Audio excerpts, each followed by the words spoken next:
Rolls Royce दुनिया की सबसे लग्जूरियस कार्स बनाती है और दुनिया के सबसे अमीर लोग एक रोल्स रॉयस ओन करने के सपने देखते हैं। लेकिन सरप्राइजिंगली इसी लग्जूरियस रोल्स रॉयस की शुरुआत एक ऐसे लड़के ने की थी जिसका पूरा बचपन गरीबी में चाइल्ड लेबर करते हुए निकला। कहानी की शुरुआत होती है 1863 में। इंग्लैंड के एक छोटे से गांव में जन्म होता है हेनरी रॉयस का। जब रॉयस केवल 4 साल के थे तभी उनके फादर का बिजनेस बर्बाद हो गया और पूरी फैमिली सड़क पे आ गई। लेकिन ये तो केवल प्रॉब्लम्स की शुरुआत थी। इसके बाद महज 9 साल की उम्र में रॉयस ने अपने फादर को हमेशा के लिए खो दिया, जिस कारण उनकी मदर को मेड का काम करना पड़ा और रॉयस न्यूज़पेपर डिलीवरी करने लगे। अब तक रॉयस का फ्यूचर डार्कनेस से भरा हुआ था, लेकिन 14 साल की उम्र में उनकी लाइफ में एक टर्निंग पॉइंट आया। उनकी एक आंट ने हेनरी में पोटेंशियल देखा। वो ग्रेट नॉर्दर्न रेलवे कंपनी में गई और वहां 20 पाउंड पर एनम देके रॉयस को एज एन अप्रेंटिस ज्वाइन करवा दिया। अगले 3 सालों में रॉयस ने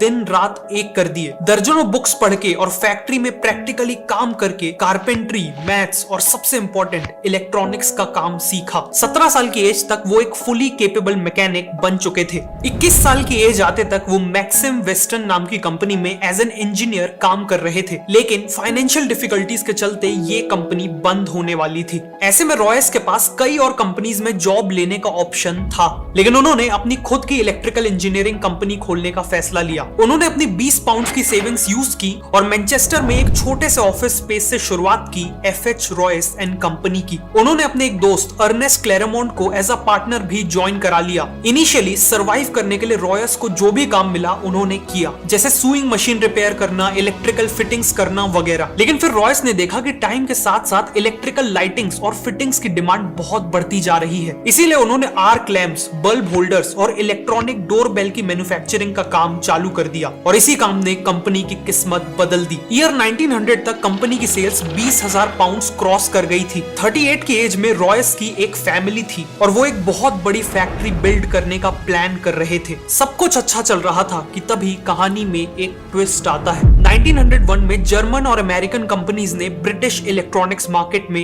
एंट्री ले ली। कंपटीशन एकदम से बढ़ गया और इलेक्ट्रॉनिक्स इक्विपमेंट के प्राइसेस काफी गिर गए। पूरी कोशिश के बाद भी रॉयस का बिजनेस क्रैश करने लगा और इतनी मेहनत से बनाए हुए बिजनेस को फेल होते देख रॉयस की फिजिकल और मेंटल हेल्थ तेजी से खराब होने लगी। जब रॉयस ने डॉक्टर को कंसल्ट किया तो उन्हें एक सिंपल एडवाइस मिली। ठीक होने के लिए रॉयस को फ्रेश एयर में रहने की जरूरत थी। साथ में उन्हें एक कार खरीदने की सलाह दी गई ताकि वो अपनी बॉडी को बिना स्ट्रेन दिए ट्रैवल कर सके। रॉयस ने एक वेकेशन लेके खुद को ठीक किया और फिर डेकोविल नाम की एक फ्रेंच मेड कार भी खरीद ली। ये कार काफी आवाज करती थी, ब्रेक्स इनइफेक्टिव थे और ओवर हीटिंग जैसी प्रॉब्लम्स भी थी। हेनरी जैसे परफेक्शनिस्ट के लिए ये कार बिलो स्टैंडर्ड थी, इसीलिए उन्होंने डिसाइड किया कि वो इस कार में माइनर मॉडिफिकेशंस करेंगे। लेकिन जाने अनजाने उन्होंने कार को पूरी तरह ही रीडिजाइन कर डाला। ये रीडिजाइन कार ओरिजिनल डेकोविल कार से काफी सुपीरियर थी और यहीं से रॉयस को कॉन्फिडेंस आया कि वो अपनी खुद की कार्स बिल्ड कर सकते हैं और इवन कार्स का बिजनेस भी कर सकते हैं। उन्होंने एक छोटी सी टीम असेंबल की और अपनी नई कार को डिजाइन करना चालू कर दिया। सभी पार्ट्स की ड्राइंग्स बन जाने पर उन्हें वर्कशॉप में कास्टिंग के लिए भेज दिया गया। इवेंचुअली रॉयस की 10 हॉर्स पावर और 2 सिलेंडर्स वाली एक कार शेप लेने लगी और ऑलमोस्ट हर एस्पेक्ट जैसे क्वाइटनेस, लाइटनेस, ड्यूरेबिलिटी और रिलायबिलिटी में ये कार हर मौजूदा कार से बेटर थी। 1 अप्रैल 1904 को इसे सबसे पहले रोड टेस्ट किया गया और अपने पहले ही टेस्ट में इसने करीब 50 किलोमीटर का डिस्टेंस तय किया बिना किसी प्रॉब्लम के। रॉयस ने 2 और कार्स बनवाई सेम मॉडल की और इन्हें टेस्ट कर करके इंप्रूव करने लगे। अब उन्होंने वर्ल्ड क्लास कार्स तो बना ली थी, लेकिन वो अकेले ही इन कार्स को पूरी दुनिया तक पहुंचाने के केपेबल नहीं थे और ऐसे में एंट्री होती है कहानी के दूसरे हीरो की, चार्ल्स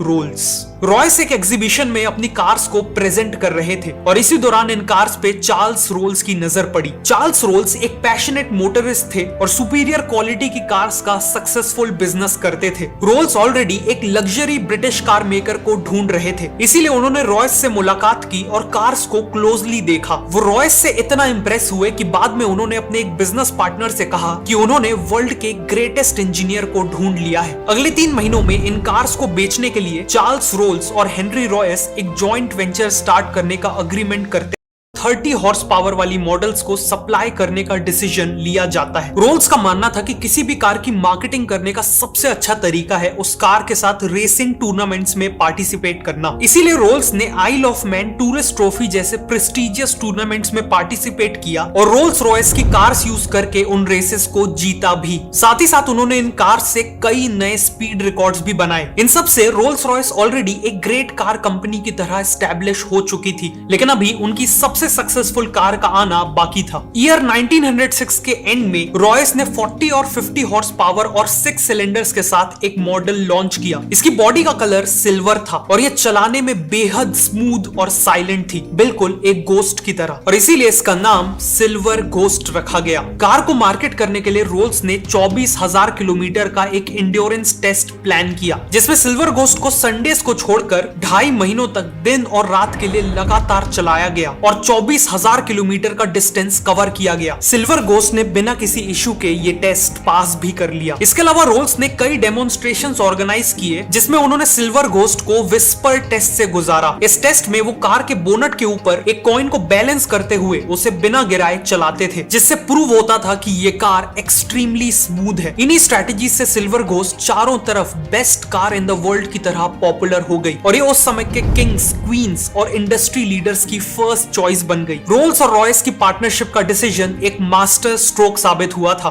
उन्हें हर तरफ से सक्सेस मिल रही थी कि तभी एक भयानक हादसा हो गया। कार्स के साथ साथ चार्ल्स रोल्स एविएशन के लिए भी काफी पैशनेट थे। 12 जुलाई 1910 को वो राइट फ्लायर नाम का प्लेन उड़ा रहे थे। फ्लाइट के दौरान एयरक्राफ्ट का टेल सेक्शन टूट गया और प्लेन 100 फीट की ऊंचाई से क्रैश कर गया। इस हादसे में 32 साल के चार्ल्स रोल्स ने अपनी जान गंवा दी। अनफॉर्चुनेटली एयरप्लेन एक्सीडेंट्स में जान गंवाने वाले वो ब्रिटेन के पहले इंसान बने। इस हादसे ने रॉयस को डीपली इंपैक्ट कर दिया था। वो इस लॉस से उभरने की कोशिश कर ही रहे थे कि 1911 में उन्हें एक और झटका मिला। उनकी हेल्थ तेजी से खराब होने लगी और डॉक्टर्स ने बताया कि उन्हें बॉल कैंसर है। उनका एक मेजर ऑपरेशन हुआ, लेकिन इसके बाद भी डॉक्टर्स ने कहा कि वो केवल 3 महीने ही जी पाएंगे। इस हालत में भी रॉयस बेड से ही सिल्वर घोस्ट के डिजाइन और इंजीनियरिंग को इंप्रूव करते रहे और फिर एक मिरेकल हुआ। देखते ही देखते 3 महीने बीत गए और रॉयस ने 100% रिकवरी अचीव कर ली। वापस आने के बाद रॉयस ने सिल्वर घोस्ट में मेजर इंप्रूवमेंट्स किए। ग्राउंड क्लियरेंस बढ़ाया गया, सस्पेंशन को इंप्रूव किया गया और शैसीज को भी स्ट्रॉन्ग बनाया गया। इसी दौरान रोल्स रॉयस ने देखा कि कार्स के बोनेट पे पर्सनलाइज मैस्कॉट्स लगाने का एक ट्रेंड चला है, लेकिन कंपनी चिंता में थी कि लोग इनएप्रोप्रिएट मैस्कॉट्स लगा रहे हैं, जिससे रोल्स रॉयस की इमेज नेगेटिवली इंपैक्ट हो सकती है। इसीलिए उन्होंने खुद का मैस्कॉट डिजाइन करवाया। इनके मैस्कॉट में एलेनोर थॉर्टन नाम की ब्रिटिश एक्ट्रेस और मॉडल को यूज किया गया है। ये स्कल्पचर एक वुमेन को आगे की ओर लीन करता दिखाता है। उनके हाथ पीछे की ओर स्ट्रेच्ड हैं और उनके ऊपर तेज हवा पड़ रही है। ये मैस्कॉट एक सेंस ऑफ ग्रेस, फ्रीडम और स्पीड को सिंबलाइज करता है। इसका नाम है स्पिरिट ऑफ एक्सटेसी। एक्सटेसी का मतलब है ओवरवेलमिंग हैप्पीनेस। इन सभी इंप्रूवमेंट्स के चलते रोल्स रॉयस की सेल्स और प्रॉफिट्स एक्सपोनेंशियली ग्रो कर रहे थे। 1913 तक उनका प्रॉफिट 90,000 पाउंड से भी ज्यादा हो चुका था और ब्रांचेस को इंटरनेशनली एक्सपैंड करने के भी प्लान्स थे। लेकिन फिर से कुछ ऐसा हुआ जिसने रोल्स रॉयस को ऑलमोस्ट बर्बाद कर दिया। वर्ल्ड वॉर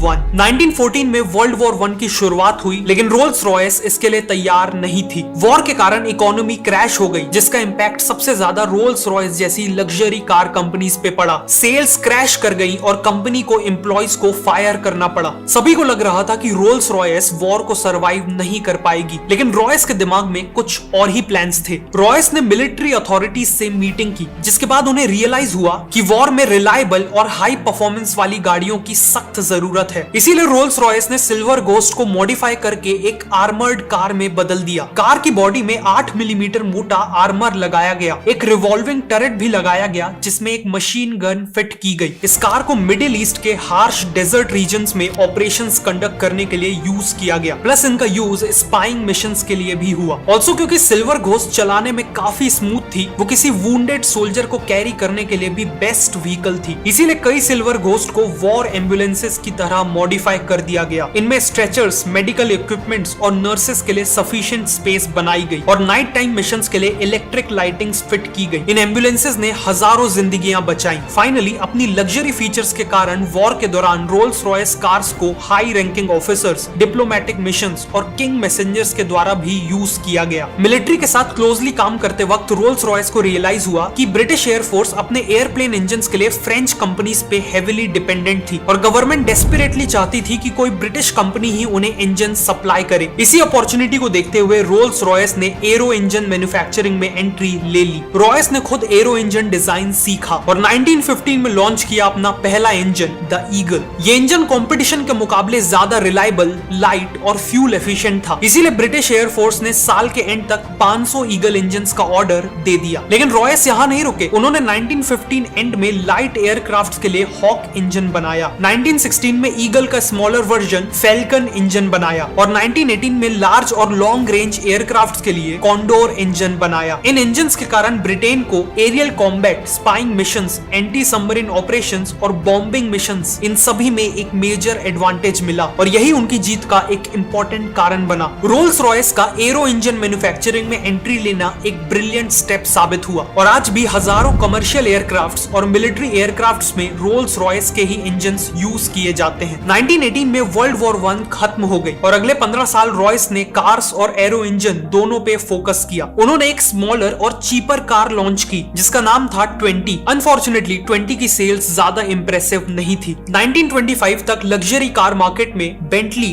डेल्मर और कैडिलैक जैसी ब्रांड्स के कारण कंपटीशन बहुत बढ़ गया था और रोल्स रॉयस को अपनी पोजीशन मेंटेन करने के लिए एक बोल्ड कार की जरूरत थी। इसीलिए उन्होंने सिल्वर गोस्ट को रिप्लेस करते हुए बेटर परफॉर्मेंस और 4 व्हील ब्रेक्स के साथ लॉन्च की द न्यू फैंटम। फैंटम काफी सक्सेसफुल हुई और इसने वापस से रोल्स रॉयस को लग्जरी कार मार्केट का किंग बना दिया। आगे चल के फैंटम 2 भी लॉन्च की गई जो इक्वली वेल रिसीव्ड थी। 1931 में रोल्स रॉयस ने बेंटली को अक्वायर कर लिया जो बैंकरप्ट होने वाली थी और इसके बाद रॉयस ने डिजाइन की एक और आइकॉनिक कार बेंटली 3.5 लीटर्स, जो रोल्स रॉयस और बेंटली इन दो ग्रेट ब्रांड्स का एक सक्सेसफुल ब्लेंड था। लेकिन अनफॉर्चुनेटली रॉयस कभी भी इस कार को अपनी आंखों से नहीं देख पाए। 22 अप्रैल 1933 को 70 साल के सर हेनरी रॉयस ने अपनी आखिरी सांसें ली कार के प्रोडक्शन से कुछ ही महीने पहले। सर हेनरी रॉयस की डेथ से लेकर आज तक रोल्स रॉयस ने कई अप्स एंड डाउन्स देखे। एक तरफ फैंटम 3, सिल्वर शैडो और घोस्ट जैसी आइकॉनिक कार्स लॉन्च की तो वहीं दूसरी तरफ 1960s में फाइनेंशियल डिफिकल्टीज का सामना करना पड़ा जिस कारण उनके एविएशन और ऑटोमोबाइल बिजनेस को अलग अलग कर दिया गया और करंटली रोल्स रॉयस मोटर्स को BMW ओन करती है। लेकिन आज भी रोल्स रॉयस अपनी आइकॉनिक कार्स के कारण अल्टीमेट लग्जरी का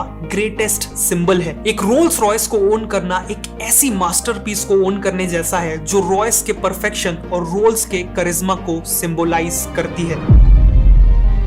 डोंट फॉरगेट कि अपना खुद का स्टार्टअप स्टार्ट करना है तो ऑडिबल पे the lean startup audio book को जरूर सुनना और ऑडिबल के 2 महीने के फ्री ट्रायल के लिए नीचे डिस्क्रिप्शन या पिन कमेंट में दिए हुए लिंक को यूज करना।